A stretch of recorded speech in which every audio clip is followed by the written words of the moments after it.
Okay, what we have here is a League of Legends game between 2 level 30s and 3 newbies on each team.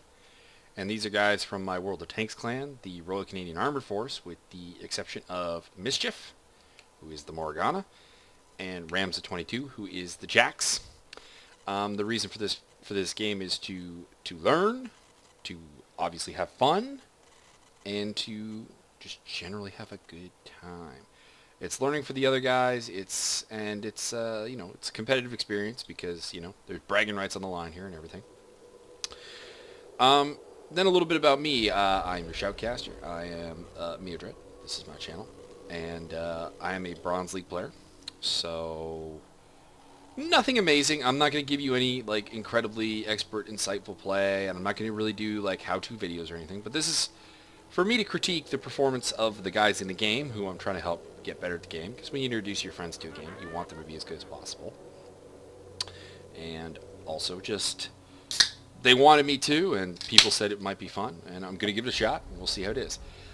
These will be 15-minute videos, and basically I'll cover the whole game, but it'll be in parts because of the file size you have off of Fraps and the need to convert it to just have a usable file size.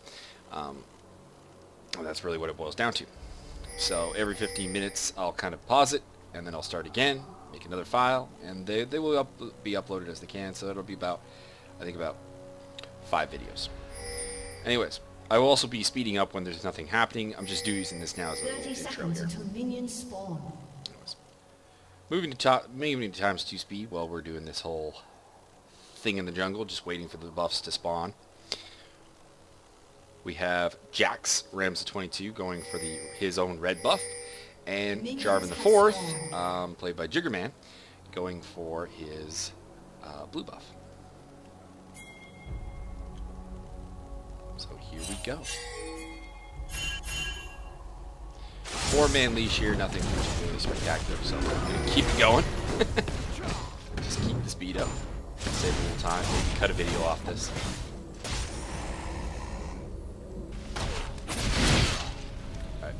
Slowing it down now.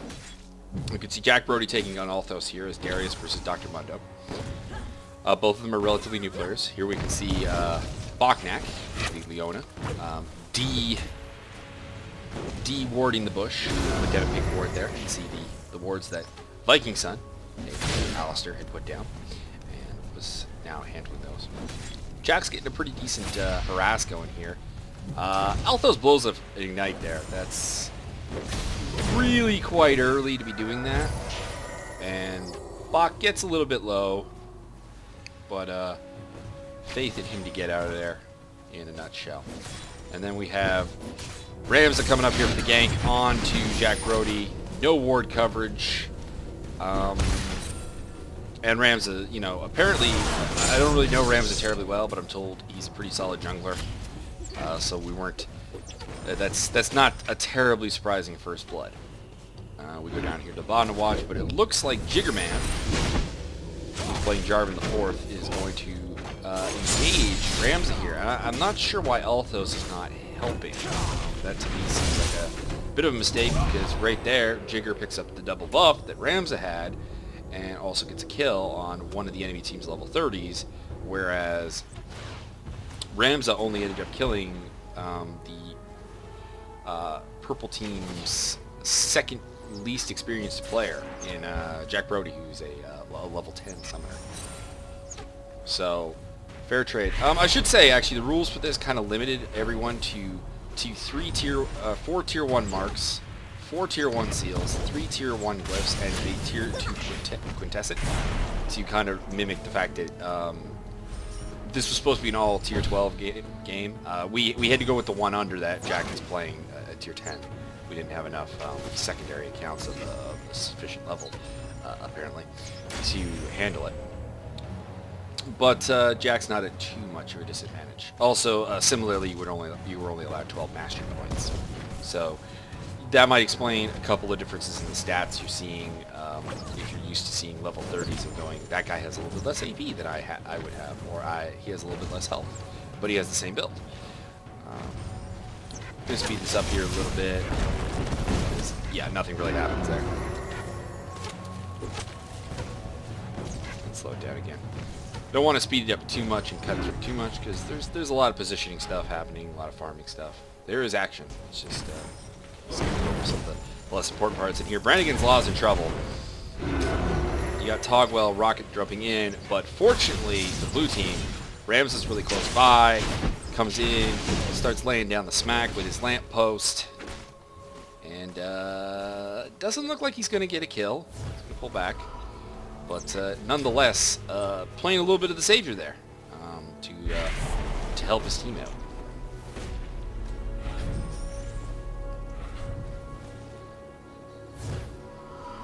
We have returning here from Bachnak's Leona. Brannigan's Law appears to come with. I would not if I'm Brannigan's Law. I'd stay there and go toe-to-toe with the Trist. I think the advantage at this point is to the Ashe to go one-on-one with Tristana. Whereas later in the game, it'll probably swing towards Tristana. Jiggerman picking up some golems. And making his way down to the race. Hit the fast forward a little bit there.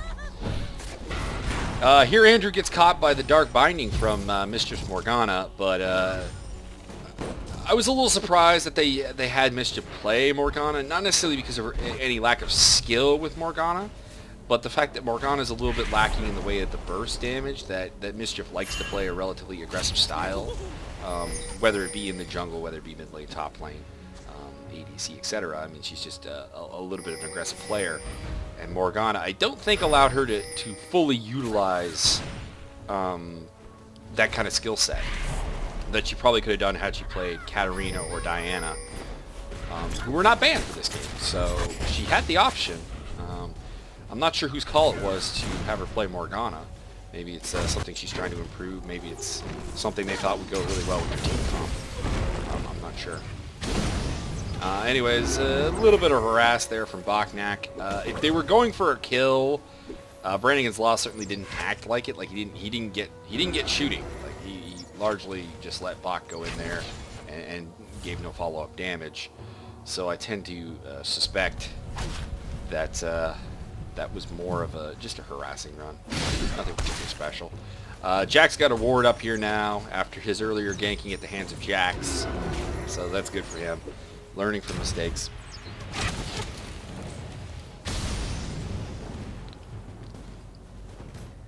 We have a slight gold lead building for the blue team at about 500 gold. And other than that, everything is pretty damn even.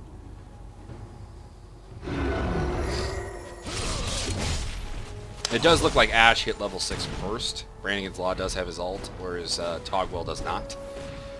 That I suppose is about that's the best edge I suppose you have in that lane. Also 32 to 24 CS. Here goes Althos. He popped his ult. Will he make it? The ignite ticks down on Jack Brody. We get a change up top, so still 2-2. But Jack evening up his briefly evening up his record at 1-1. He's now 1-2. Still. How is that top lane going? 36 CS to 31. It's a pretty even lane right now. Despite the fact that Althos for a while had some free farming range after Jack died the first time. He hasn't really built that into a terribly sufficient. Jigger's coming in here for a potential gank, it looks like. And here comes the Jigger. But unfortunately he latches onto Bach. And Brannigan's Law is way back at the turret, so he'll be fine, at least for the time being, as Ramza clears out the wolves.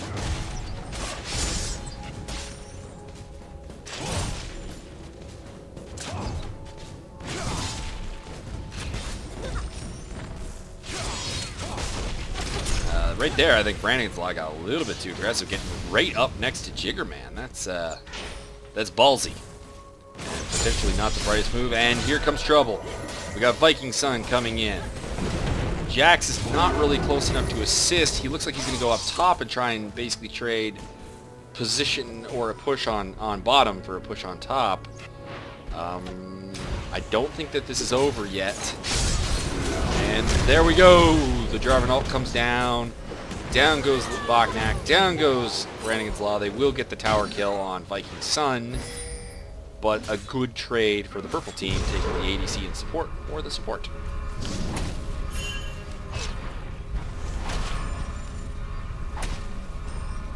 Altho's pulling out his ult just to kind of regen some health.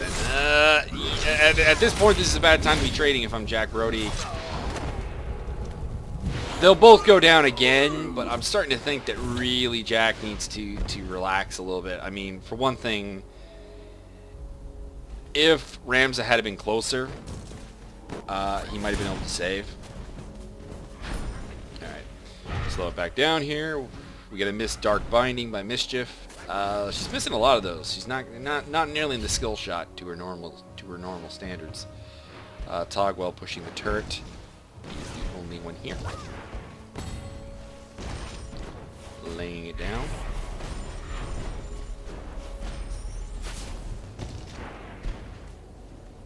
And taking a little turret aggro, so overstayed his welcome a little bit. Didn't judge his minion, where his minions would end up. Not a great ult there by Andrew. I mean, it hit. So I mean, I don't mean on a technical level, but the timing could have been better. Is I guess what I'm getting at.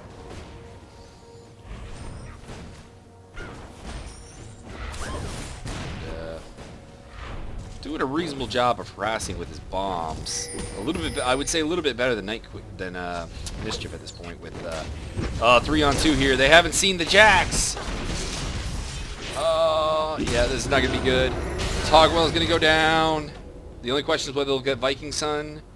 He's gonna get back to the turret, and he is an Alistair, so that's gonna be a hard turn dive. Should they wish to do it.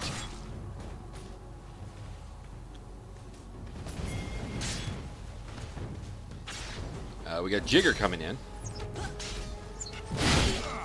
In the meantime, top battle continues. Jack getting a little bit of the better of it right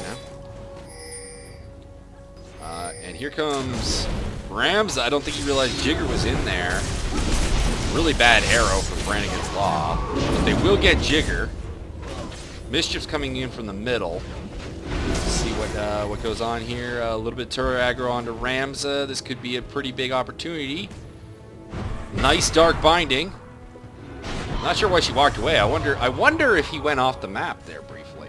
And Mischief does secure the kill with the ult. A little bit of a waste to do the ult and the ignite. But I mean, I guess if you are facing the other teams, you know, pretty much the guy who's terrorizing your top lane and doing a lot of the damage, I guess, you know, 3 kills out of the 6. I suppose you really got to look at that and just, you know, make sure that that kill is going to happen. It's going to free up a little bit with this bottom lane, a little bit. Now that they've gotten, I wouldn't say a successful gank because of course Jarvan went down, but a better, you know, we can play this multi-game too. We got the middle lane coming down. We can get the jungle coming down. You got to be a little bit more cautious. Just a little bit of farm battle here and some pushing onto the turret in the mid lane.